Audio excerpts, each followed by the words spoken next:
பாவம் எல்லாம் சுமந்து தீர்த்தாரே, வன்கொலையின் வாதையெல்லாம் மகிழ்ந்து சகித்தாரே. உன்னகோர பாவம் எல்லாம் சுமந்து தீர்த்தாரே, வன்கொலையின் வாதையெல்லாம் மகிழ்ந்து சகித்தாரே. வாலிப நாளில் உன் தேவனை தேடி ஓடிவா, பாவி உன்னை அழைக்கிறார் இயேசுராஜனே. எத்தனையோ விபத்தினின்று உன்னை விலக்கினார்,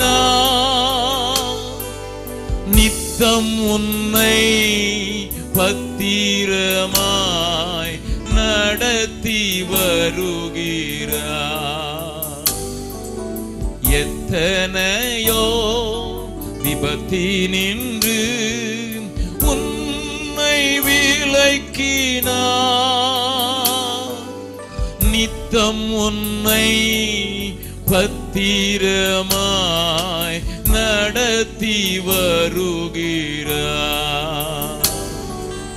வாலிப நாளில் உன் தேவனை தேடி ஓடிவா, பாவி உன்னை அழைக்கிறார் இயேசுராஜனே.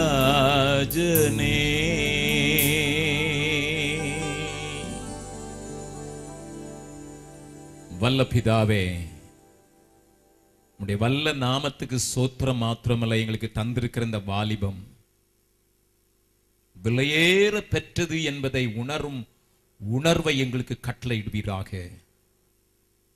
துடிப்புள்ள, எதையாயிலும் செய்து சாதிக்க நினைக்கிற, எப்படியாயிலும் அந்த லட்சியத்தை அடைய துடிக்கிற ஒரு நல்ல பருவத்தை எங்களுக்கு தந்திருக்கிறீர் ஆண்டவரே. இதில் நாங்கள் வாழும் வகையை எங்களுக்கு தெளிவாக காட்டி விடுவீராக. இயேசுவின் மூலம் ஜெபம் கேளும் நல்ல பிதாவே, ஆமென். உட்காரலாம். உங்களோடு கூட ஒரு வாலிபனை குறித்து பேசுவதற்கு நான் உந்தப்படுகிறேன். திடீரென்று ஒரு ராத்திரியிலே நடந்த ஒரு காரியத்தை நான் உங்களுக்கு சொல்லட்டும். தூங்கிக் கொண்டிருந்த அவன் எழுப்பப்பட்டான். யாரோ அவனுடைய கண்களை கட்டினார்கள். வீட்டில் இருக்கிற மற்றவருடைய சத்தமும் கேட்டது. அங்கே அவனை பிடித்து கட்டினவர்களே ஒருவன் சொன்னான், கிழவர்களையும் கிழவிகளையும் விட்டுவிடுங்கள், வாலிபர்களை மாத்திரம் பிரித்தெடுங்கள் என்று யாரோ ஒரு தலைவன், அந்த கூட்டத்தினுடைய தலைவன் கத்தின சத்தம் கேட்டது. யார் என்று இவனால் பார்க்க முடியாதபடி கண்கள் இருட்டாக்கப்பட்டன. பிடரிலே கை வைத்து தள்ளிக்கொண்டு வெளியே போகப்பட்டான். அப்பாவையோ அம்மாவையோ கூப்பிடுவதற்கு நேரமில்லை. தெருக்களிலே தள்ளப்பட்டது மாத்திரம் தெரிந்தது. சிறு வயதிலேயே பிறந்து வளர்ந்த அந்த தெரு அவனுக்கு பழக்கம் ஆகினால எங்கே நடக்கிறோம் என்று தெரிந்தது. ஆனால் பின்னால கை வைத்திருக்கிறவன் ஸ்ட்ராங்காக அவனை பிடித்து தள்ளுகிற சத்தம் கேட்கிறது. கீழே விழுந்து விடுவேனோ என்கிற பயம் இருக்கிறது. கூடவே அதே தெருக்களிலே இருந்த அநேகருடைய வீடுகளிலே ஒரு அலறல் சத்தம் கேட்கிறது. சில பெண்கள் ஐயோ கொல்லாதே, சிறு பிள்ளைகள் வீறிட்டு அழுகிற சத்தம் கேட்கிறது. ஆனால் ஒரு சில நிமிடங்களில் அந்த சத்தம் எல்லாம் ஓய்ந்து விடுகிறது. பெண்களின் சத்தமும் ஓய்ந்து விடுகிறது. வலுவான அழகான நேர்த்தியான வாலிபர்கள் மாத்திரம் தள்ளிக்கொண்டு போகப்படுகிறார்கள். தெருக்களிலே பெரிய அலங்கோலமும் அலறல் குரலும் கேட்கிறது. எதற்கெல்லாமோ தீ வைத்து எரிக்கிறது போல ஒரு வாசனை வருகிறது. உடெல்லாம் நெருப்பாக சுடுகிற ஒரு அந்த உணர்வும் வருகிறது. வீடுகள் தீக்கிரையாக்கப்படுவது போல ஒரு அலறல் உண்டாகிறது. தெருக்களிலே கிழவர்கள் மாத்திரம் வெளியே வந்து, ஐயோ எங்கள் வீடு அழிகிறதே என்று அலறுகிற சத்தம் கேட்கிறது. நீங்கள் அழியவில்லை அல்லவா, அதற்காக சந்தோஷப்படுங்கள் என்று சொல்லுகிற அவர்களை அடக்கும் ஒரு சத்தம் அவர்களை அடங்க செய்கிறது. திடீரென்று 20 பேர் 25 பேர் கைகள் பின்னதாக கட்டப்பட்டது மாத்திரம் ஒரே கயிறில் இணைக்கப்பட்டதாக அவனுக்கு தோன்றுகிறது. கண்கள் முழுவதும் கட்டப்பட்டிருக்கிறதுனால் தன்னோடு கட்டப்பட்டிருக்கிறவர்கள் யார் என்று அடையாளம் கண்டு தெரியவில்லை. ஆனால் ஒன்றாக வளர்ந்தவர்கள் கூட இருக்கிறார்கள் என்கிற ஒரு உணர்வு மாத்திரம் சொல்லுகிறது. இதே பட்டணத்தில் இதே தெருக்களில் ஒன்றாக விளையாடினவர்கள் ஒன்றாக கட்டப்பட்டு இழுத்துக் கொண்டு போகப்படுகிறது தெரிகிறது. திடீரென்று ஒருவன் கேட்கிறான், ஐயா தண்ணீர் கொடுங்கள் என்று. அங்கே அவனுக்கு ஒரு சத்தம் துணிக்கிறது, நீ கேட்கிற நேரத்திற்கு நாங்கள் தண்ணீர் தரமாட்டோம், நாங்கள் கொடுக்கிற நேரத்தில் நீ குடித்துக் கொள்ளலாம் என்று சொல்லுகிற சத்தம் கேட்கிறது. அவன் அலறுகிறான், ஐயோ தண்ணீர் தரமாட்டீர்களா, நான் சாப்பாடு கேட்கவில்லையே தண்ணீர் தானே கேட்கிறேன், சொல்லுவது காதில் விழவில்லை என்று பளீர் என்று அடிக்கிற சத்தம் கேட்கிறது. அடியை வாங்கிக் கொண்ட அவனும் ஒரு பெரிய ஏக்க பெருமூச்சோடு வழி தெரியாமல் இழுத்துக் கொண்டு போகப்படுகிறான். பல மணி நேரங்கள் இழுத்துக் கொண்டு போகப்பட்ட பின்பு காலை வேளையிலே ஒரு சின்ன நீரோட்டண்டையிலே அவர்களை கட்டுக்களை அவிழ்த்து கண்களை திறந்து, இப்பொழுது தண்ணீர் குடிக்கலாம், முகத்தை நீ கழுவிக்கொள்ளலாம் என்று அவர்களுக்கு தெரிகிறது. 200-300 வாலிபர்கள் இருக்கிறார்கள். யாரையும் அடையாளம் தெரியவில்லை. ஒரு சிலரை மாத்திரம் அடையாளம் தெரிகிறது. எல்லாரும் நல்ல குடும்பத்தைச் சேர்ந்தவர்கள், நன்றாக ஞானமான்களாய் இருந்தவர்கள், தங்களுடைய பள்ளியிலே அல்லது பாடசாலையிலே நல்ல மாணவர்கள் என்று பெயர் பெற்றவர்கள், தேவ பக்தியில் வளர்க்கப்பட்டவர்கள், தேவனுக்கு பயப்படுகிற குடும்பத்தில் இருந்து வந்தவர்கள். இதை பார்த்த இந்த வாலிபனுக்கு ஒரே தயக்கம். Why it happens to me? ஏன் எனக்கு இது நடக்கிறது? எதற்காக இது எனக்கு நடக்க வேண்டும்? நான் பாவம் செய்யவில்லையே, நான் அக்கிரமம் செய்யவில்லையே, நான் அநீதியாய் நடந்ததில்லையே, நான் யாரையும் கேலி செய்ததில்லையே, நான் மற்றவர்களை பார்த்து ஏளனமாய் பேசினதில்லையே. இதை யோசிக்கிறதுக்குள் மீண்டும் கண்கள் கட்டப்படுகிறது. அந்த 400 பேரையும் துண்டு துண்டாக கட்டி அவர்களை காலால் மிதித்து இரும்பு கவசம் கொண்ட தடிகளால் அவர்களை அடித்துக் கொண்டு பாலைவனத்துக்கு கடந்து செல்ல அவர்களை தள்ளுகிறார்கள். போகும் வழி தெரியவில்லை. சிலர் கல் தடிக்கு விழுகிறார்கள். தூக்கி விடுவதற்கு தானும் ஆட்கள் இல்லை. காயத்தை துடைப்பதற்கு தானும் ஆட்கள் இல்லை. ஒரு நாள் அல்ல, 1.5 மாதங்கள் இப்படிப்பட்ட நிலைமை. இரவு நேரத்தில் ஏதோ ஒரு காஞ்ச ரொட்டியை போடுவார்கள். அதை சாப்பிட்டு விட்டு கிடைக்கிற தண்ணீரை அந்த நாளுக்காக குடிக்க வேண்டும். கையிலே ஒரு குப்பி கொடுத்திருந்தார்கள், தோர் குப்பி, அதில் சேர்த்துக் கொள்ள வேண்டும். அடுத்த நாள் மீண்டும் கண்கள் கட்டப்படும்.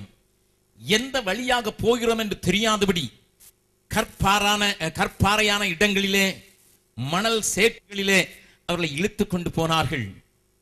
ஒருவரை ஒருவர் பெயர் சொல்லி கூப்பிடுவதற்கு அதிகாரம் கொடுக்கவில்லை. யாரும் யாரோடும் பேசக்கூடாது என்று சொல்லப்பட்டார்கள். Can you just imagine? Can you just imagine? 1.5 months they were traveling. 1.5 மாதங்கள் இப்படியாக தினந்தோறும் நடக்க வேண்டும், தினந்தோறும் அடிக்கப்பட வேண்டும். அரை வயிறு போஜனமும் கிடைத்ததில்லை, குடிக்கத்தானும் தண்ணீரும் கிடைத்ததில்லை. இறுதியாக ஒரு பெரிய மண்டபத்திலே கொண்டு வந்தவர்களுடைய கண்களை திறந்த போது, now you have come to a good place என்று சொன்னார்கள். கண்களை திறந்து பார்த்தால் ஆச்சரியமாய் இருக்கிறது. அழகான வனப்பான ஒரு மாளிகை, எல்லாம் நேர்த்தியாக இருக்கிறது. சில காரியங்கள் தங்கத்தினால் செய்யப்பட்டவைகள், சில வெள்ளியினால் செய்யப்பட்டிருக்கிறது. அங்கே உடுத்திருந்தவருடைய உடை மகேந்திர அலங்காரம். தங்களை பார்க்கிறார்கள், நாங்கள் எப்படிப்பட்ட குடும்பத்திலிருந்து வந்தோம், இவர்களைப் போல உடுத்தினதே இல்லையே என்றெல்லாம் யோசிக்கிறார்கள். அந்த 400 பேர்களில் அடி வாங்கினது நிமித்தம் சிலர் தங்களுடைய காயங்களை கட்டுவதற்கு மருந்து கிடைக்குமா என்று கேட்கிறார்கள். இப்பொழுது எல்லாம் கிடைக்கும். இப்பொழுது உங்கள் வேறு சூழ்நிலைக்கு வந்திருக்கிறீர்கள், வேறு இடத்திற்கு வந்திருக்கிறீர்கள், வித்தியாசமான சூழ்நிலைக்கு வந்திருக்கிறதுனால நீங்கள் கேட்கிறதெல்லாம் இப்பொழுது கிடைக்கும் என்று அவளுக்கு ராஜ உபசரிப்பு நடக்கிறது. அந்த உபசரிப்பிலே இந்த வாலிபனும் மயங்குகிறான். ஓ, at least we have reached the place where I can get things. எல்லாம் கிடைக்கக்கூடிய ஒரு இடத்துக்கு கொண்டு வந்து விட்டார்கள். What about my family? என் குடும்பம் தெரியாது, குடும்பத்தார் தெரியாது, என் ஊர் நிலை தெரியாது, உறவினர்கள் தெரியாது. இவர்கள் கேட்கலாம், என்ன வேண்டுமானும் கேட்கலாம் என்று சொல்லுகிறார்களே. ஓடோடி சென்று, ஐயா நான் ஒன்று கேட்கட்டுமா என்று கேட்கிறான். என்ன? இந்த ஊருக்கு பெயர் சொல்லுங்களா? இது எந்த ஊர்? பெயர் தெரிந்துதான் ஆக வேண்டுமா? உனக்கு நிச்சயமாய் தெரிந்துதான் ஆக வேண்டுமா? அதை குறித்து உனக்கு கவலை இல்லை. வேறு கேள்வி கேள். ஐயா, 1.5 மாதம் எங்களை நடத்தி கொண்டு வந்தீர்களே, இத்தனை தூரம் இரவிலும் கூட நீங்கள் நடத்தி கொண்டு வந்தீர்களே, இத்தனை தூரம் வந்ததுக்கு இது ஒரு பெரிய ஊராகத்தானே இருக்க வேண்டும். இந்த ஊர் பெயர் சொல்லுங்கள், இதனுடைய ராஜா யார் என்று சொல்லுங்கள். எங்களை எதற்காக இப்படிப்பட்ட ராஜ உபசரத்துக்கு கொண்டு வருவதற்கு இத்தனை கஷ்டப்படுத்தினீர்கள்? ஏன் ஒரு வினோதமான இடத்திற்கு கொண்டு வந்தீர்கள்? அதற்குள் பக்கத்தில் இருக்கிறவன் வேறொரு மொழியில பேசுகிறான். அவன் என்ன பேசுகிறான் தெரியல. இவனுக்கெல்லாம் நீ பதில் சொல்லணுமா என்று கேட்பது போலதான் தெரிந்தது. அவன் சொல்லுகிறான், அவர்கள் முக்கியமானவர்கள், வேண்டப்பட்டவர்கள். இவர்களை நமது பக்கமாக வளைத்து விட்டால் நாம் இன்னமும் ஏராளமான காரியங்களை சாதிக்க முடியும் என்று மற்றவன் சொல்லுகிறதை இவன் கொஞ்சம் புரிந்து கொள்கிறான். ஆகையினால வந்தவர்கள் இவர்களை அன்பாக நடத்துகிறார்கள். அங்கு இருந்த சேவகர்கள் இவர்களை நடத்துகிறார்கள். ஒருவன் சொல்கிறான், you come to Babylon.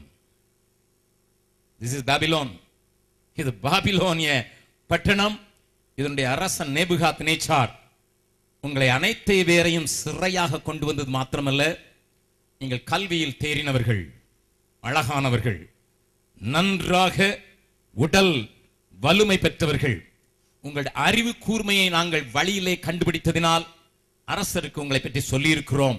அவருடைய அரச கட்டளைக்கு நாங்கள் காத்திருக்கிறோம் என்று அவனுக்கு சொல்லப்படுகிறது.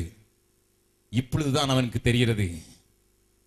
ஆனாலும் ஒரு கேள்வி எழும்புகிறது, நான் பாவம் செய்யவில்லையே, சிறு வயதிலிருந்து தேவனுடைய வார்த்தைகளுக்கு கீழ்ப்படிவதற்கு என்னை விட்டுக் கொடுப்பதற்கு என் தாய் என்னை போதித்து வளர்த்தார்களே, என்னுடைய குடும்பத்திலே தேவனுக்கு பயப்பட வேண்டும் என்று எனக்கு சொல்லிக் கொடுத்தார்களே, 10 கற்பனைகளை தளபாடமாக சொல்லுவது மாத்திரமல்ல, மோசேயின் பிரமாணத்தை நான் எப்பொழுதும் கரைத்து குடிக்கிறவனாக இருந்தேனே. Why then God allowed me to come to Babylon? ஏன் ஆண்டவர் என்னை பாபிலோனுக்கு கொண்டு வந்தார்? பாபிலோனிலே கொண்டு வருவதற்கு என்னை இத்தனை பாடுபடுத்தினதற்கு நான் செய்த பாவம் என்ன? அவனுடைய மூளை அறிவுக்கு எட்டவில்லை. ஏன் ஏன் ஏன் அக்கிரமக்காரர்கள் அடிபடங்க வேண்டும்? துன்மார்க்கர்களுக்கு அப்படிப்பட்ட இடம் கிடைக்க வேண்டும். துன்மார்க்கரும் அக்கிரமக்காரரும் அடிக்கப்பட வேண்டும், அந்நிய தேசத்துக்கு கொண்டு பட வேண்டும். அதுதானே தேவ நியமம். நான் துன்மார்க்கன் அல்லையே, நான் கெட்டுப்போனவன் அல்லையே, நான் இப்படி வாழ்ந்தவன் இல்லையே, ஏன் எனக்கு இந்த நிலைமை? வித்தியாசமான பாஷை, வித்தியாசமான சூழ்நிலை, வித்தியாசமான காரியங்கள், இதில் நான் எப்படி வாழப் போகிறேன் என்கிற ஒரு பெரிய எண்ணத்திற்கு முன்னதாக நிற்கிறான் தானியேல். Now you understand what happened in the first chapter of Daniel. தானியேலின் புஸ்தகத்திலே 1வது அதிகாரத்தில் இவைகள் உங்களுக்கு எழுதப்பட்டதில்லை. ஆனால் நீங்கள் 2 நாளாகமத்தையும் 2 ராஜாக்களையும் வாசித்தால் இந்த காரியம் நான் சொன்னதெல்லாம் அத்தனையும் உண்மை என்பது உங்களுக்கு தெரியும். தம்பி தங்கச்சி, இந்த காலை வேளையில என்னோடு கூட நான் சில காரியங்களை பேச விரும்புகிறேன். எந்த உறவினரும் பக்கத்தில் இல்லாத, தெரிந்தவர்களும் இல்லாத, உனக்கு அடையாளம் கண்டு கொள்ளக்கூட முடியாதவர்கள் மத்தியில் நீ தள்ளப்பட்டு இருக்கிறாய் என்று வைத்துக்கொள். நீ அறியாத தேசம், அறியாத பாஷைக்காரர்கள், ஆனால் உங்களை அங்கே உனக்கு ராஜ உபசரிப்பு நடக்கிறது. உன்னில எதையோ கண்டுகொண்டார்கள், அது நிமித்தம் உனக்குள்ள ஒரு ராஜ உபசரிப்பு கொடுக்கப்படுகிறது. அந்த நிலையில் நீ எப்படி உன் பரிசுத்தத்தை காத்துக் கொள்வாய்? The greatest question many young people today has this. எல்லாம் நலமாயிருந்து ஒரு நல்ல சபை, நல்ல போதகர், நல்ல பட்டணம், திரும்பின பக்கங்களில் ஆவிக்குரிய ஆலோசனை கிடைக்கக்கூடிய நல்ல மக்கள், நல்ல பாடல் ஆராதனை, நல்ல நண்பர்கள், நல்ல கல்லூரி, தெளிவாக போதிக்கக்கூடிய போதகர்கள், ஆசிரியர்கள், எனக்கு மேலே போவதற்கு எல்லா வசதிகளையும் உடைய ஒரு பட்டணத்தில் நான் வைக்கப்பட்டிருந்த நான் திடீரென்று வித்தியாசமான, விளங்காத, ஆனால் நான் எதையும் செய்யலாம் என்று நினைக்கக்கூடிய இடத்துல தள்ளப்படும் போது என்னுடைய பரிசுத்த வாழ்க்கை எப்படி இருக்கும்? That is the biggest question. தங்கச்சி, now you are under the shadow of your parents. You may have a good mother. உனக்கு ஒரு நல்ல தாய் இருக்கலாம், உன்னை புரிந்து கொண்டவர்கள். உனக்கு ஒரு நல்ல தந்தை இருக்கலாம், மகள் என்கிறதுனாலே உன்னிடத்தில் அதிகமாக நேசம் காட்டக்கூடியவர்கள். அவருடைய நிழலிலே வாழ்கிற உனக்கு இன்றைக்கு ஆண்டவருடைய பிள்ளையாக, ஆண்டவருக்கு ஏற்ற பாத்திரமாக வளர்வது ஒருவேளை எளிதாக இருக்கலாம். But tomorrow, if you are married to a family which is unknown to you, உனக்கு திருமணம் ஆகிறது, வீட்டிலே தான் பார்த்து வைத்தார்கள், ஆனால் தெரியாத குடும்பம், உன்னை புரிந்து கொள்வதற்கு உன் மாமியார் விரும்பவில்லை, விரும்பவும் ஆசைப்படவில்லை. வந்த நாளிலே சொல்கிறார்கள், நீ எனக்கு மருமகள், நான் சொல்கிறதை தான் கேட்க வேண்டும், தெரிகிறதா? இந்த வீட்டுக்கு வந்தா முன்னால வந்த 2 மருமக்கள் அப்படித்தான் வாழ்கிறார்கள், நீனும் அப்படித்தான் வாழ வேண்டும் என்கிறார்கள். இதுவரை அப்பா அம்மாவையே கேட்டு ஆலோசனை கேட்டு வாழ்ந்தவனுக்கு திடீரென்று எல்லாமே விகற்பமாக தெரிகிறது. அந்த நேரத்தில் நீ எப்படி வாழ்வாய் என்று கொஞ்சம் யோசித்து பார். தம்பி, திடீரென்று உனக்கு ஒரு தேர்வு நடக்கிறது. நீ படித்த படிப்புக்கு மேலாக, உன்னுடைய திறமைக்கு மேலாக வேறொரு இடத்துல தள்ளப்படுகிறாய். அந்த இடத்துல நீ எப்படி வாழப் போகிறாய் என்று ஒரு நிமிடம் யோசித்து பார்த்து கொஞ்சம் தீர்மானித்துக்கொள். You are going to be all alone, having all the facilities, everything, whatever you demand will be given. நீ என்ன கேட்டாலும் கொடுக்கப்பட முடியும் என்கிற ஒரு சூழ்நிலை. ஏனென்றால் உன் மேலே உன்னுடைய கம்பெனிக்கு ஒரு பெரிய கண் வைக்கப்பட்டிருக்கிறது. உன்னுடைய கம்பெனி உனக்குள்ள இருக்கிற திறமைகளை வெளியே கொண்டு வந்து தன்னுடைய லாபத்திற்காக, உன்னை கொண்டு கோடிகளை சம்பாதிக்க முடியும் என்பதற்காக உன்னை பயிற்சி கொடுத்து, உன்னை உருவாக்கி, உன்னை உபயோகப்படுத்துவதற்கு துடிக்கிற ஒரு கம்பெனியிலே நீ அமர்த்தப்பட்டிருக்கிறாய். It might not have happened today. இன்றைக்கு ஒருவேளை நடக்காமல் இருக்கலாம், ஒருவேளை கல்லூரியில் இருக்கலாம், அல்லது ஒரு கிராமத்தில் இருக்கலாம், அல்லது ஒரு விவசாய குடும்பத்தில் வந்திருக்கலாம். But who knows, it will not happen. இது நடக்காது என்பதற்கு என்ன கேரண்டி இருக்கிறது? திடீரென்று ஒரு சூழ்நிலையில மாற்றம். கொஞ்சம் யோசித்து பாருங்கள். தானியேலுக்குள்ள எழும்பின கேள்விகள் எத்தனையா இருந்திருக்க வேண்டும். அவன் அந்த நாட்டிலேயும் பல அரசர்களுக்கு முக்கியமான ஒரு மனிதனாக வாழ்ந்த போதிலும் அவன் மேல் ஒரு குற்றம் சுமத்த கூடாதபடி ஒரு குற்றமற்றவனாக வாழ்ந்தான் என்று என் வேதம் சொல்லுகிறது. You are such a righteous man. Even God testified, எனக்கு பிரியமானவனே, மிகவும் பிரியமானவனே என்று. But it all didn't happen in one day. ஒரு நாளிலே நடந்தது அல்ல, இது ஒரு நாளிலே நடக்க கூடியதும் அல்ல. Just think of it. A clever fellow. வாசிக்கலாம். 1வது அதிகாரம், தானியேலின் புஸ்தகம் 1வது அதிகாரம். நமக்கு தெரிந்த வசனங்கள் தான், ஆனால் சில தெரியாத காரியங்களையும் உங்கள் வாழ்க்கைக்கு தேவையான சிலவற்றையும் பேசுவதற்கு இந்த காலையிலே உந்தப்படுகிறேன். தானியேல் தீர்க்கதரிசியின் புஸ்தகம் 1வது அதிகாரம் 3வது வசனத்திலிருந்து வாசிக்கலாம். அப்பொழுது இஸ்ரவேல் புத்திரருக்குள்ளே ராஜகுலத்தாரிலும் from a high family, துறை மக்களிலும் யாதொரு மாசும் இல்லாதவர்களும் அழகானவர்களும் சகல ஞானத்திலும் தேறினவர்களும் அறிவில் சிறந்தவர்களும் கல்வியில் நிபுணரும் ராஜாவின் அரண்மனையிலே சேவிக்க திறமையுள்ளவர்களுமாகிய சில வாலிபரை கொண்டு வரவும் அவர்களுக்கு கல்தேயரின் எழுத்தையும் பாஷையையும் கற்றுக் கொடுக்கவும் ராஜா தன் பிரதானிகளின் தலைவனாகிய அஸ்பேனாசுக்கு கற்பித்தான். The king gave an order, treat them. I find a capacity in them. நல்லா கொஞ்சம் கவனிச்சு பாருங்க. இவர்கள் சாதாரண குடும்பத்தை சார்ந்தவர்கள் அல்ல. இவர்கள் அழகிலே குறைந்தவர்கள் அல்ல. இவர்கள் அறிவிலே சிறந்தவர்கள். Quick to understand, quick to absorb. புரிந்து கொள்ளுதலை மாத்திரமல்ல, எதையும் கற்றுக்கொள்வதற்கு எளிதாக கற்றுக்கொள்வதற்கு திறமை படைத்தவர்கள். அப்படிப்பட்ட ஒரு சின்ன வாலிப கூட்டம் அங்கே. அந்த கூட்டத்தை கொஞ்சம் உங்கள் கண்களுக்கு முன்னதாக வைத்து பாருங்கள். அவர்களுக்கு அங்கே கொடுக்கப்படுகிறதெல்லாம் உயர்தர ஆகாரம், உயர்தர கல்வி, உயர்தர காரியங்கள். Now there is a question before Daniel. Shall I abide with the training for 3 years? 3 வருடம் இந்த ட்ரைனிங்க்கு என்னை ஒப்பு கொடுத்து இந்த அரசாங்கத்தில் பெரிய அதிகாரியாக வாழ போறேனா, அல்லது இந்த நாட்டிலே மற்றவர்கள் என்னை பார்க்க கூடாது, என் தகப்பன், தாய், என் சொந்தக்காரர்கள், என் உடன் பழகினவர்கள், உடன் பிறந்தவர்கள் என்னை காணக்கூடாத இடத்திலே நான் இங்கேயும் தேவனுக்காக வித்தியாசமானவனாக வாழ போகிறேனா என்பது கேள்வி. பக்கத்தில் உங்க கை பிடிச்சு சொல்லுங்க, கேளுங்க, அவன் முகத்தை பார்த்து கேளுங்க.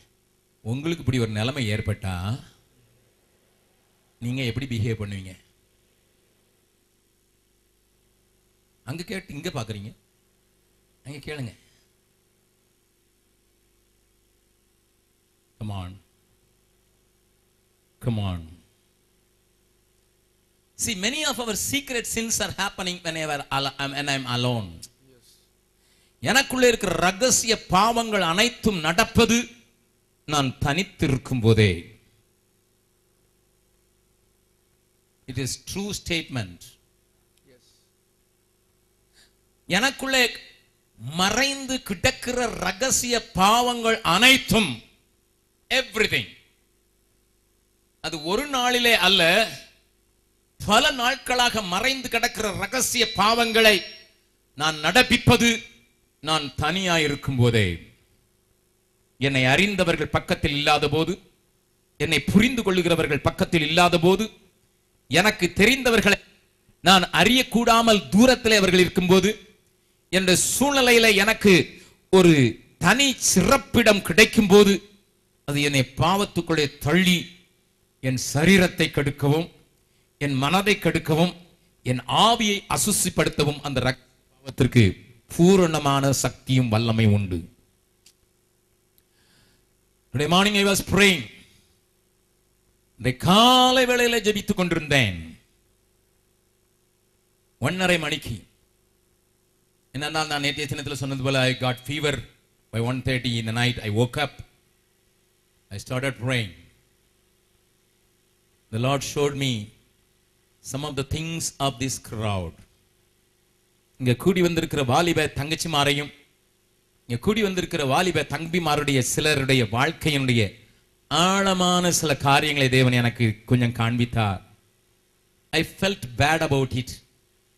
நல்ல பிள்ளைகளாக நேற்றைய தினத்திலே அழகாக பாடினார்கள், ஆடினார்கள், நன்றாக அவர்கள் ரெஸ்பான்ஸ் பண்ணினார்கள் என்பதை நான் உணர்ந்தேன்.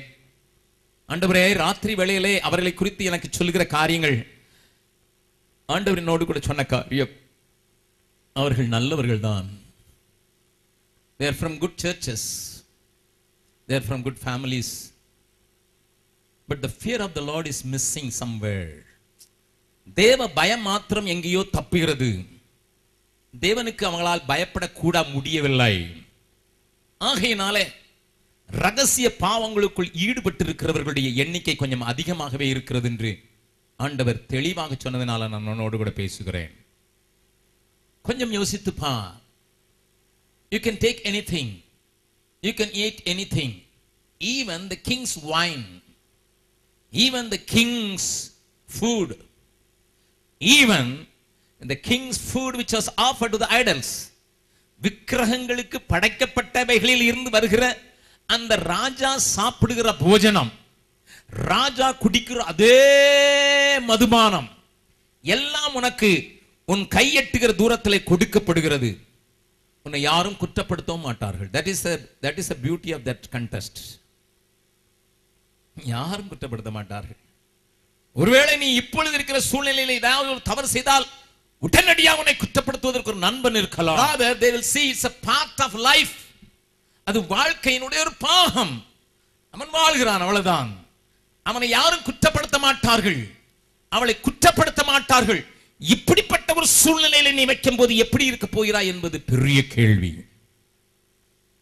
ஆண்டவருக்கு ஒப்புக் கொடுத்தவர்கள் தான், இயேசுவின் நாமத்தை அறிந்தவர்கள் தான், கல்வாரி சிலுவையை தரிசித்தவர்கள் தான் திருடனாய், பொய்யனாய், ஆகாதவனாய், வம்பு பேசுகிறவனாய், எல்லா காரியத்திற்கும் என்னை விட்டு போட்டவனாக வாழ்ந்து கொண்டிருந்த போது தேவன் என்னை சந்தித்தது உண்மை. கூட்டங்களிலே ஆல்டர் கால் கொடுக்கும் போது நான் ஒப்புக் கொடுத்தது உண்மை.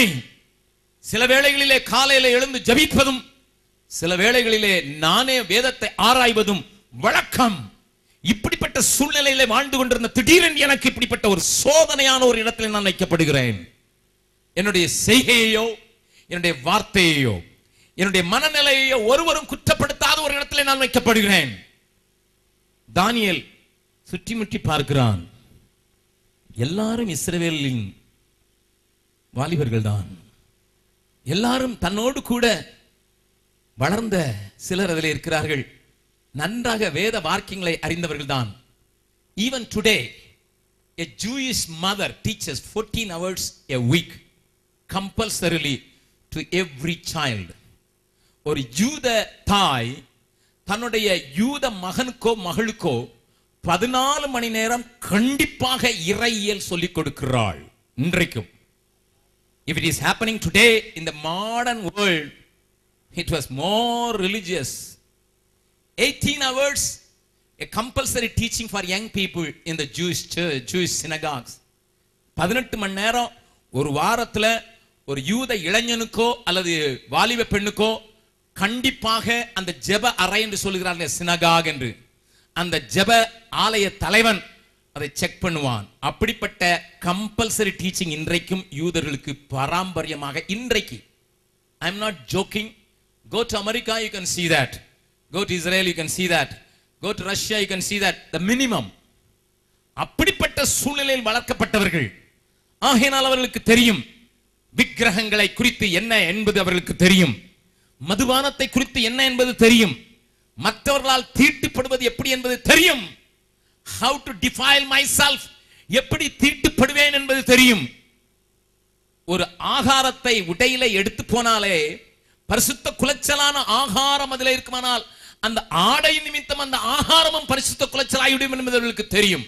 They all were taught from the childhood. அப்படிப்பட்டவர்களை பார்க்கிறான் தானியேல். Nobody bothers. அவங்க அது ஒண்ணுமே செய்யல. ஒருத்தனிடத்துல ஓடி போய் கேட்கிறான், Don't you feel ashamed? உனக்கு வெக்கமா இல்லையா? அவன் கேட்கிறான், Why? Why? I'm under training. I have to go through this. I'm going to be an officer one day. இன்னொருவனிடத்துல போய் கேட்கிறான், இது உனக்கு அருவருப்பாய் தோன்றவில்லையா? See, அருவருப்பை நடத்திப்பித்தவர்கள் எல்லாம் அடிக்கப்பட்டு கொன்றுபட்டார்கள். நீயும் நானும் தேவனுக்காக ஏதோ வாழ்ந்தபடியினால் நம்ம தேவன் பிரித்தெடுத்து நல்ல இடத்துல, உயரமான இடத்துல, அழகான வசதிகளோடு கூட எல்லாவற்றையும் தந்து வைத்திருக்கிறார். இங்க அனுபவிக்காம எங்கப்பா அனுபவிக்கணும்? Have you ever seen a captive treated like a king? ஒரு கைதியாக்கப்பட்டவனுக்கு இப்படி ஒரு கிங்லி ட்ரீட்மெண்ட் கிடைக்கிறத பார்த்திருக்கியா? கர்த்தர் நம்ம மேல எவ்வளவு இரக்கமா உருக்கமா, ராஜா சாப்பிடுற சாப்பாட்டே நம்ம கொடுக்கணும்னா நம்மகிட்ட எவ்வளவு அன்பா இருக்கிறாரு. தேவ கிருபையை உன்னால் உணர முடியவில்லைன்னு மற்றவன் சொல்லுகிறான். He was tortured. ஒரு பக்கம் சொல்லுகிறது, தேவ பக்தியாய் நடந்ததுனால என்ன பிரயோஜனம் என்கிற ஒரு கேள்வி வருகிறது. ஆண்டவருக்கு பிரியமாய் நடந்ததினால என்ன பிரயோஜனம்? நானும் அடிக்கப்பட்டேன், நானும் 1.5 மாதம் இழுத்து கொண்டு வரப்பட்டேன், நானும் மற்றவர்களோடு கூட அவமதிப்பாய் treat பண்ணப்பட்டேன். even though I have been given a good place, but இன்னொரு பக்கம் சொல்கிறது, I can live a different life even here. Amen. இங்கேயும் நான் ஒரு வித்தியாசம் காட்ட முடியும். இந்த சூழ்நிலையில் நான் வித்தியாசமாக வாழ முடியும். தனக்கு பிரியமாக இதே சிந்தையோடு கூட இருக்கிற யாராயிலும் அந்த 400 பேரில் இருப்பார்களா என்று தேடுகிறான். அநேகருடைய முகப்பாவனை அதற்கு ஒத்து வருவது போல தெரியவில்லை. The majority is not for it. Majority is not for it. Out of 400 he could identify only 3 more people. Shadrach, Meshach, Abednego. அவர்கள் எப்படி கண்டுபிடித்தான் என்று எனக்கு வேதம் சொல்லவில்லை. பட் ஒன் திங், ஏன்னா எனத்தோட வெள்ளாடு தன்னோட. ஆவிக்குரியவனை அடையாளம் கண்டு கொள்வதற்கு பெரிய ஒண்ணும் பெருமையே காரியம் வேணாம். குடிகாரன் சீக்கிரம் குடிகாரனை கண்டுபிடிச்சிருவான். ஒரு ட்ரக் அடிக்ட் உடனே எங்க தான் போவான். திண்டுக்கல்ல இருந்து ஒரு தம்பி இன்ஜினியரிங் படிச்சுக்கிட்டு இருந்தான். எனக்கு வேண்டப்பட்டவர்கள், அவள் தன்னுடைய 3வது வருஷத்துல அவன் இன்ஜினியரிங் படிச்சுக்கிட்டு இருந்தவன், அதுவும் நல்ல ஒரு கிறிஸ்தவ கல்லூரியில் படிச்சுக்கிட்டு இருந்தவன், அங்க ட்ரக் அடிக்ட் ஆயிட்டான்னு சொல்லி அவங்க அப்பாவும் அம்மாவும் என் கையை பிடிச்சி, ஐயா என் பிள்ளைய காப்பாத்து, எப்படியாவது காப்பாத்துங்கன்னு சொல்லி என்னை கையை பிடிச்சி கெஞ்சினதுனால என் கூட பீகாருக்கு அனுப்புங்க. அங்க பாஷை தெரியாது, அவனுக்கு போத பொருட்களை விற்கிறவங்களை தெரியாது, அதனால ஒருவேளை அவனை நாங்க காப்பாற்ற முடியும்னு சொல்லி அவனை என்னோடு கூட பீகாருக்கு கொண்டு போனேன். நல்லா கவனிங்க. on the third day அவனுக்கு ஒரு வார்த்தையும் ஹிந்தி தெரியாது. 3வது நாள் நாங்க இருக்கிறது ஒரு சின்ன கிராமம், ஒரு பட்டணத்துல இருந்து 7 கிலோமீட்டர் தள்ளி இருக்கிற ஒரு சின்ன கிராமம். இன்றைக்கு ஆயிலும் நாங்கள் அதை ஒரு சின்ன பட்டணமாக மாற்றி வைத்திருக்கிறோம். அன்றைக்கு அப்படியும் கிடையாது. சின்ன எளிய அளவில் வாழ்ந்து கொண்டிருக்கிறோம். சின்ன ஒரு கிராமத்தில் இருக்கிறோம். 3வது நாள் இன்றைக்கு வந்தோம், எங்களோடு சாப்பிட்டான். அங்கிள், நான் ரொம்ப தூரம் இப்படி டிராவல் பண்ணதே இல்லை. I have travel 60 hours for the first time. 60 மணி நேரம் ஒன்னா இப்போ தான் டிராவல் பண்ணியிருக்கேன். அதனால எனக்கு தூக்கமா வருதுன்னு சொன்னா சரி என்று தூங்க போட்டு விட்டோம். He slept for 30 hours. வந்து காலையில் சாப்பிட்டதோடு சரி 30 மணி நேரம் தூங்கினான், எழுப்பவே முடியல, அப்படி தூங்கினான். சரி 30 மணி நேரம் தூங்கின பிறகு மறுபடியும் எழுப்பி சாப்பாடு கொடுத்தோம், எழுந்தான். ஸோ செகண்ட் டே வந்துச்சு. சாயங்காலம் வந்துச்சு. 3rd டே மத்தியானம் 11 மணிக்கு அவன் கையில் ஒரு கோல்டு செயினோட போட்டிருந்த ஒரு வாட்ச், அதை காணோம். நான் கேட்டேன், தம்பி உன் கையில் இருந்த வாட்ச் எங்க? அங்கிள் டேய் அங்கிள் இவ்வளோ கேர்ஃபுல்லா எப்படி இருக்கிறான்னு பாக்குறியா? எங்க வாட்சேன்? அவன் நான் அப்படி அவரை பிடிப்பேன் என்று நினைக்கவில்லை. 3rd டே, நல்லா கவனிங்க, 3rd டே 11 மணிக்கு நான் அவனை கூப்பிட்டு நான் கேட்கிறேன், எங்கப்பா வாட்ச? எங்க வித்துட்டியா? அவனுக்கு இன்னும் ஷாக் ஆயிடுச்சு. இவருக்கு எப்படி தெரியும் நான் வித்தது? டேய் வித்து பொடி வாங்கிட்டியா? இவருக்கு எப்படி தெரியும்? அவனுக்கு தலையை சுத்த ஆரம்பிச்சிச்சு. தலையை கொஞ்சிட்டு சொன்னா, ஆமா அங்கிள், இங்கிருந்து நேர போனோம் அந்த முக்கில் இருக்கல அந்த கடைக்காரனுக்கு வித்து கொஞ்சம் சரக்கு வாங்கிட்டேன். நீ எப்படிப்பா அந்த வாட்ச் அவனை பார்த்து வித்த? எப்படி அவன் தர்ற ஹீரோயினுடைய பொடி உனக்கு கிடைச்சிட்டு? I tell you friends, it happened in the 3rd day. 3வது நாள் நடந்துச்சு. அவன் ஒரு ட்ரக் அடிக்ட். புது ஊரு, ஹிந்தி தெரியாது, பீகார், அங்க இருக்கிற கிராமத்துல அந்த கடையில் அவனுக்கு கிடைக்குங்கிறது இவனுக்கு எப்படி தெரிஞ்சது? அதுதான் பாவம் பாவத்தை பிடிச்சு இப்படி இழுக்கிற மாதிரி பரிசுத்தம் பரிசுத்தத்தை பிடிச்சு இழுக்க முடியும். I am telling you the fact. ஆவிக்குரியவனை அடையாளம் கண்டு கொள்கிறான். பக்கத்துல உங்க கையை பிடிச்சுங்க. ஆவிக்குரியவனை அடையாளம் கண்டு கொள்கிறான். எளிதாக அடையாளம் கண்டு கொள்கிறான். 400 பேர் இருந்தாங்க, ஆனா 3 பேர் தெரிஞ்சிச்சு. மெல்ல போனான் தானியேல், தம்பி ஷத்ராக், மேஷாக், ஆபேத், எந்த ஃபேமிலியில இருந்து வந்தீங்கன்னு தெரியாதுப்பா, ஆனா கர்த்தர் நம்மளை கொண்டு வந்திருக்கிற அந்த தேசத்துல. அதுல ஒருத்தன் சொல்லி இருக்கணும், we are a minority, we are only going to be 4 people among the 400. எல்லாம் நம்மள மாதிரி ஆட்கள். அவங்க எல்லாம் வித்துட்டாங்க, அவங்க எல்லாம் இதுக்கு வித்து போட்டாங்க, அவங்க எல்லாம் இப்படி வாழலாம்னு சொல்லிட்டாங்க, அவங்க இதுக்கு தங்களை விட்டு கொடுத்துட்டாங்க, நம்ம மட்டும் தனியா இருக்க முடியும்னு நினைக்கிறியா தானியேல் என்று கேட்கிறாங்க. தானியேல் என்ன சொன்னா பாருங்க, 1வது அதிகாரம் 8வது வசனத்தை வாசிக்கலாம். தானியேல் ராஜாவின் போஜனத்தினாலும் அவர் பானம் பண்ணும் திராட்சரசத்தினாலும் தன்னை தீட்டுப்படுத்தல் ஆகாதென்று தன் இருதயத்தில் தீர்மானம் பண்ணிக்கொண்டு தன்னை தீட்டுப்படுத்தாதபடி பிரதானிகளின் தலைவனிடத்தில் வேண்டிக் கொண்டான். அப்பொழுது பிரதானிகளின் தலைவனாலே தானியேல், அனனியா, மீஷாவேல், அசரியா என்பவர்கள் மேல் விசாரிப்புக்காரனாக வைக்கப்பட்ட மேல்ஷார் என்பவனை தானியேல் நோக்கி 10 நாள் வரைக்கும் அது அடியாரை சோதித்து பாரும். பாசியங்கள் தீர்மானம் பண்ணினது யார்? தானியேல்.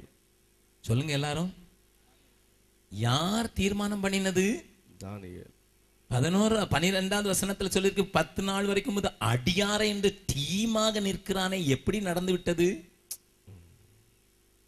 பக்கத்துல உங்க கையை பிடிச்சு சொல்லுங்க, நீ உன் இருதயத்துல தீர்மானம் பண்ணி உறுதியா இருந்தா உன்னோடு இருக்கிறவர்களையும் இணைத்துக் கொள்வது உனக்கு எளிதான காரியம்.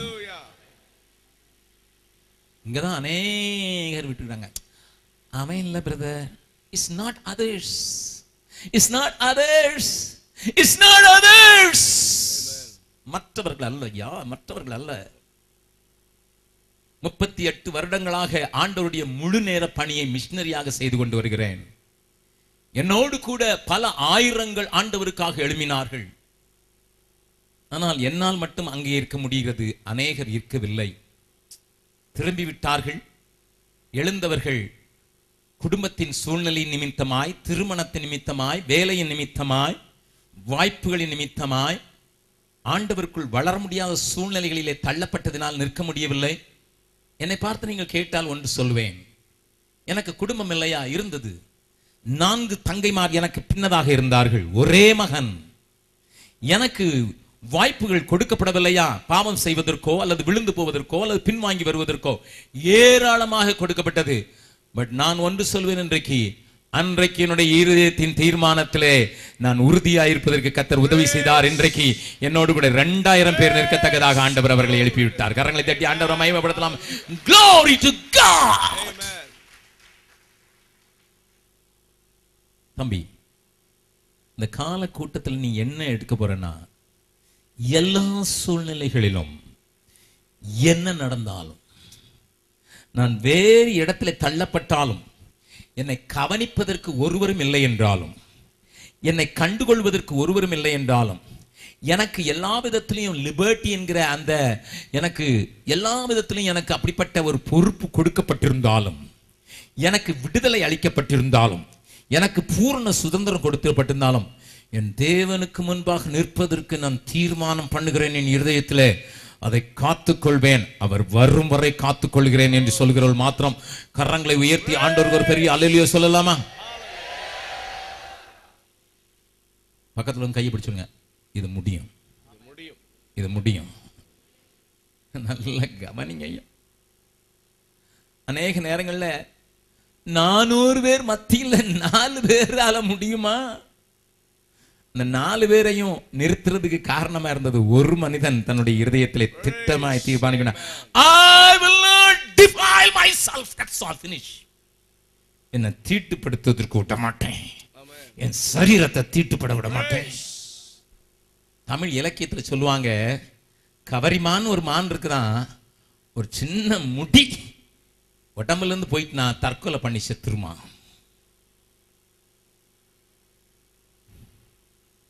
such a sensitive animal என்று தமிழ் இலக்கியத்தில் சொல்லுவாங்க. கவரிமான் கொஞ்சம் முடி அப்படி சரீரத்திலிருந்து போயிட்டுனா it will commit suicide. வேத புஸ்தகத்தில் காட்டு புறாவை குறித்து சொல்லப்பட்ட எல்லா இடத்திலையும் தனிமையாக அல்ல, ஒரு ஜோடி காட்டுப்புறா என்றே சொல்லப்பட்டிருக்கிறது.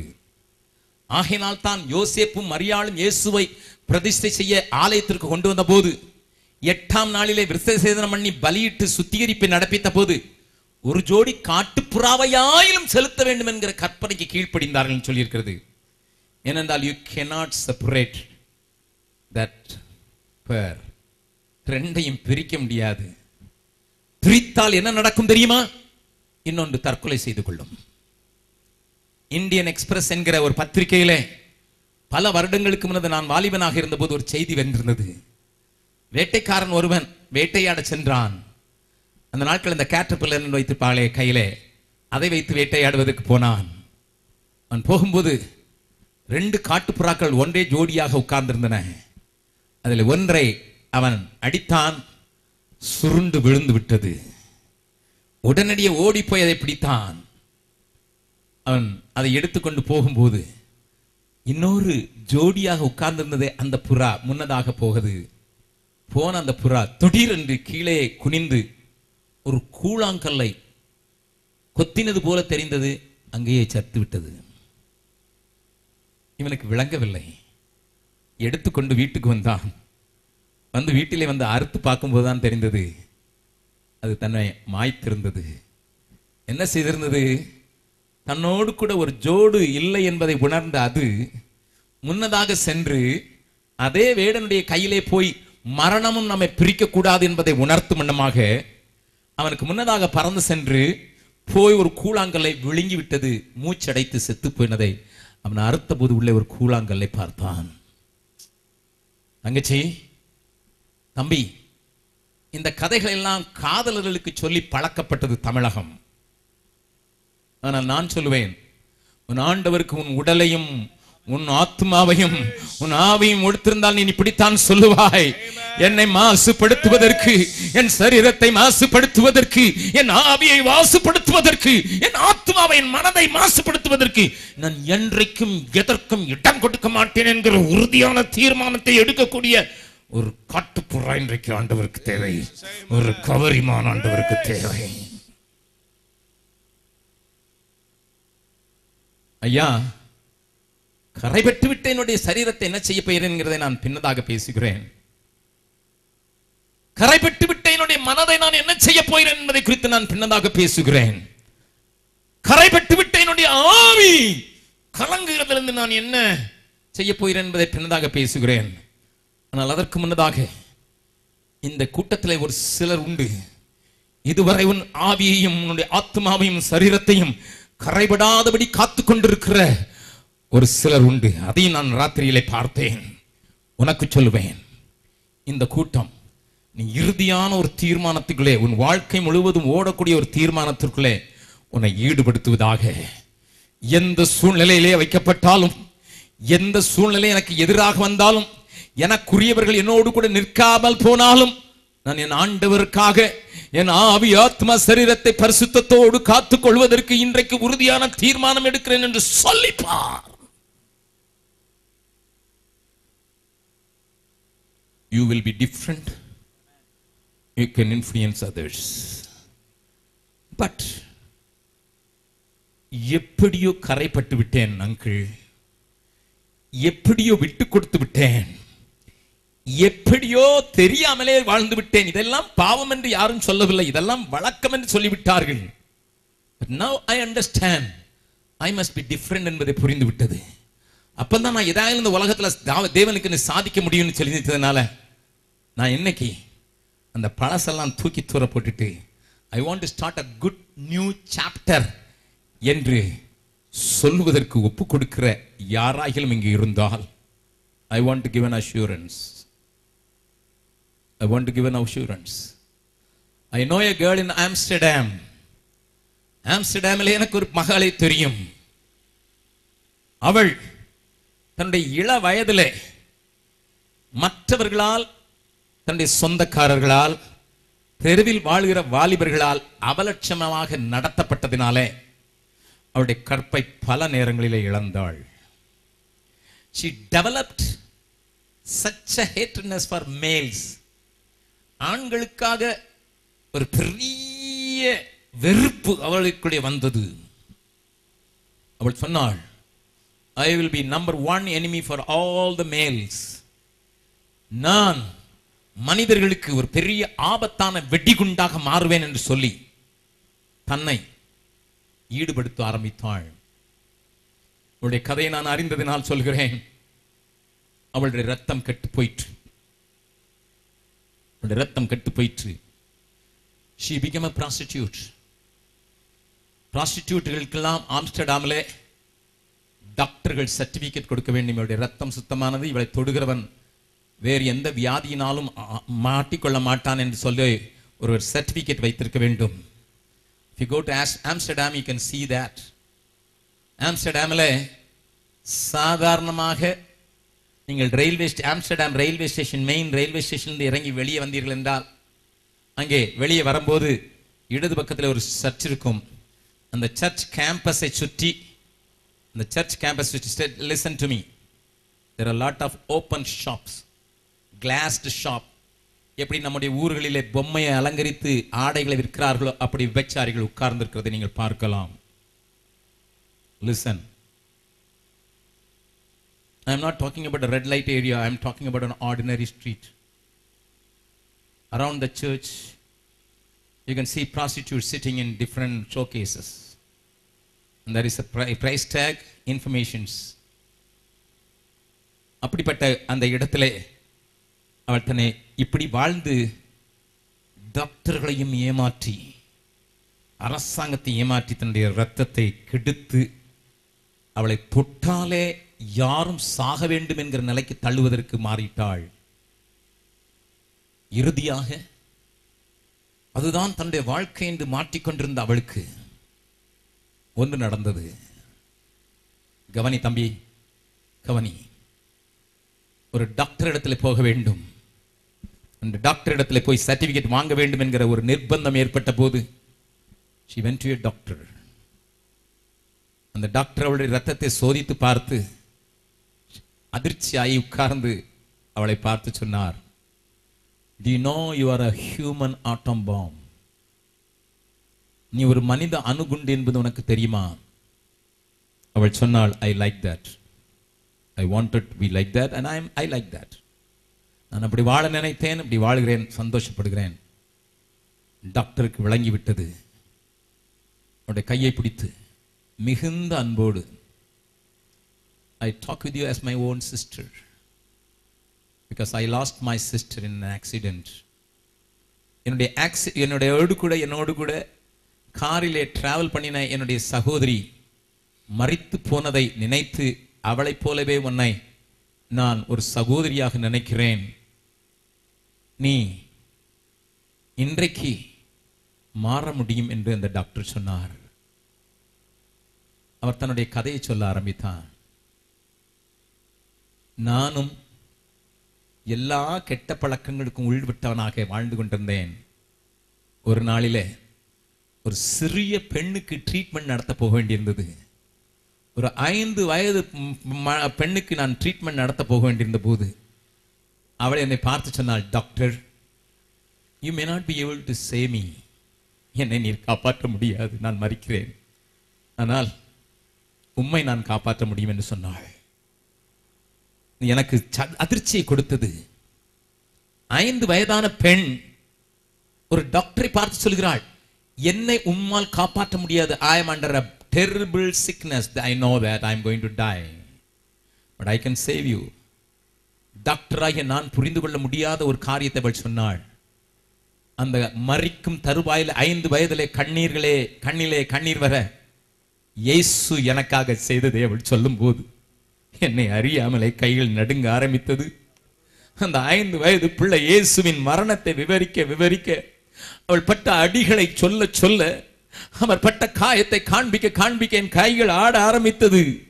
முதலாவது முறையாக கிறிஸ்து என்கிற ஒருவரை பற்றி ஐரோப்பாவில் இருக்கிற நான் கேட்கிறேன்.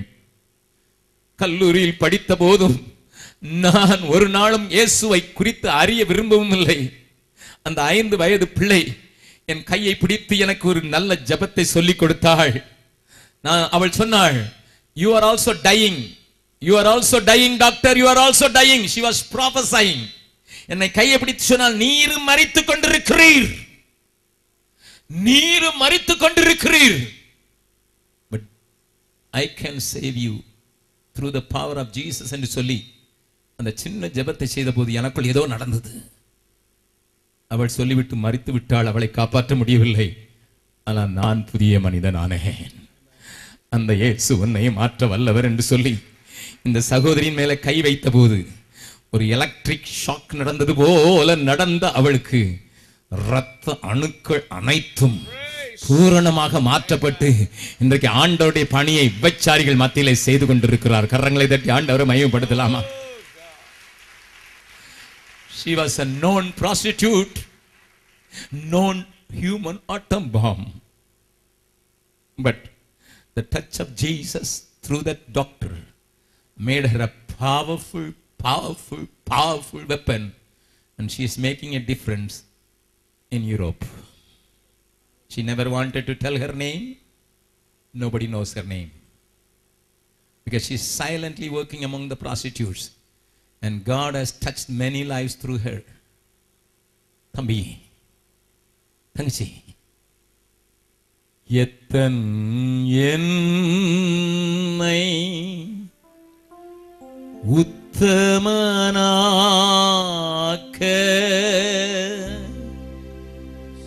சித்தம் கொண்ட என் ஏசையா,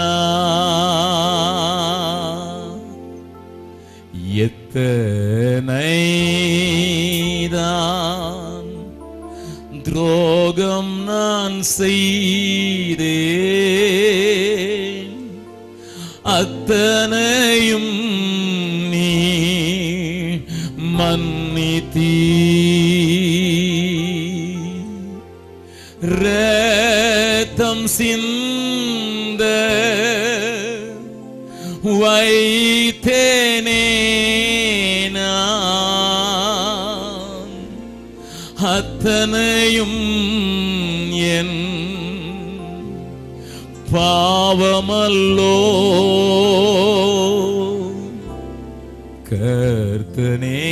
கர்த்தனேவும் அன்பு கீடாய் தத்தம் செய்தேனின்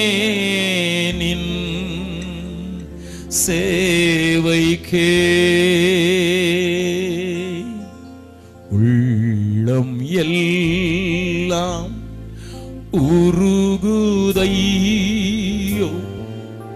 உத்தமனை நீனை கையிலே,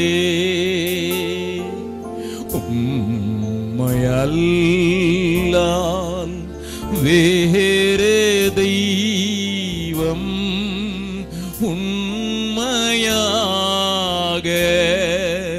இல்லையே. கள்ளன் என்றும் தள்ளிடாமல் அள்ளி என்னை அணைத்தவா, சொல்லடங்கா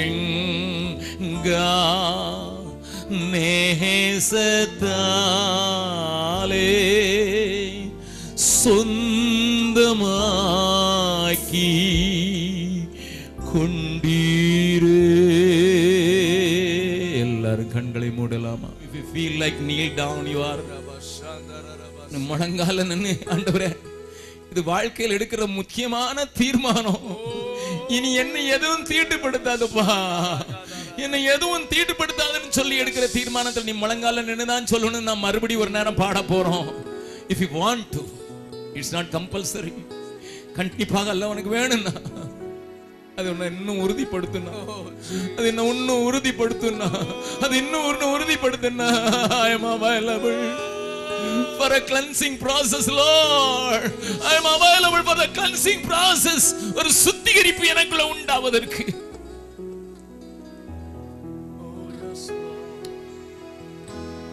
தானியேல் தான் தீட்டுப்படல் ஆகாது என்று தன் இருதயத்திலே தீர்மானம் பண்ணி கொண்டான். வித்தியாசமான சூழ்நிலைகள், கையளிக்கப்பட்ட காரியங்கள் தனக்கு தேவையில்லை. Daniel, it is free. Never mind. Daniel, it is free. Elavasam, Daniel, Elavasam. No, no, no. 1,000 times no to the free offer even. இலவசமா வந்தாலும் வேண்டாப்பா. என்ன தீட்டுப்படுத்துற எந்த காரியம் எனக்கு இலவசமா வேண்டாம். என்ன தீட்டுப்படுத்துற எந்த காரியமும் வேண்டாம். எந்த ரூபத்தில் வந்தாலும் வேண்டாம், எந்த வேளையில வந்தாலும் வேண்டாம். என் ஆத்மாவும் சரீரமும் என் ஆண்டவர்க்கே சொந்தம். இனி வாழ்வது நான் அல்ல, என்னில் இயேசு வாழ்கிறார். எல்லாரும் சொல்லலாமா? இயேசு தேவா அர்ப்பணித்தே என்னையே நான் அர்ப்பணித்தே. இயேசு தேவா அர்ப்பணித்தே என்னையே நான் அர்ப்பணித்தே. ஏற்றுக்கொள்ளும், ஏந்திக் கொள்ளும், ஏற்றுக்கொள்ளும், ஏந்திக் கொள்ளும். என் இதயம் வாசம் செய்யும். வல்ல பிதாவே, அப்படியாக கடவுது, அப்படியாக கடவுது, அப்படியாக கடவுது. ஆண்டவரே, என் பிள்ளைகள் எடுத்திருக்கிற தீர்மானத்தை தேவன் அங்கீகரிப்பீராக. என் பிள்ளைகள் எடுத்திருக்கிற தீர்மானத்தை தேவன் அப்ரூவ் பண்ணுவீராக. Put your approval seal upon everybody. அங்கீகாரத்தின் முத்திரை எல்லார் மேலும் விழுவதாக. சத்துரு பார்க்கட்டும், இது முத்திரிக்கப்பட்ட பாத்திரம். உலகம் பார்க்கட்டும், இது முத்திரிக்கப்பட்ட பாத்திரம். ஊரார் பார்க்கட்டும், உறவினர்கள் பார்க்கட்டும், நண்பர்கள் பார்க்கட்டும், சுற்றத்தார் பார்க்கட்டும், உடனிருப்பவர்கள் பார்க்கட்டும், சபையார் பார்க்கட்டும், இது அங்கீகரிக்கப்பட்ட, பிரிக்கப்பட்ட, வேறு பிரிக்கப்பட்ட பாத்திரம். செய்து முடிப்பீராக. Help us to be different, to make difference. இயேசு கிறிஸ்துவின் நாமத்தில் ஜெபம் கேளும் நல்ல பிதாவே.